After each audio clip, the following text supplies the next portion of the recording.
The book is a summary of one of the most amazing books in our Islamic library. Al-Mustaṣfā was Imam Ghazālī's attempt, right towards the end of his life, of really integrating Usul al-Fiqh into the wider understanding he had of the religious sciences. Because remember, he had gone through a spiritual crisis, he talked about tasawwuf, he talked about the overarching misuse of the law itself. And Usul al-Fiqh for him, essentially, I think, was a way of consolidating the Islamic sciences.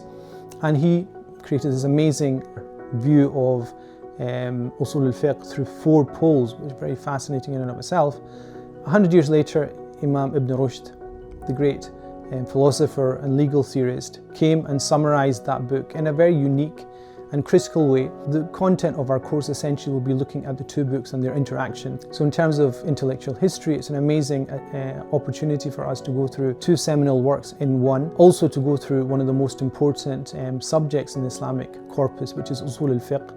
And also to do it and try and address it in terms of the modern context within which we live.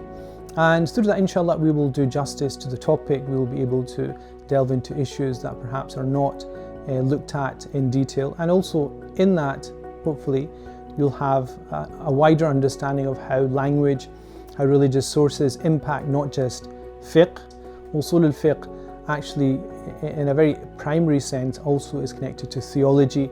It's also connected, in fact, if you look at Imam Ahmad Zarruq's work, it's connected to tasawwuf as well. So through that, you'll be able to understand how religious texts are actually understood. And that's a wider question, much wider than the question of fiqh itself. So hopefully I will see you in the class, inshallah. Assalamu alaikum wa rahmatullahi wa barakatuhu.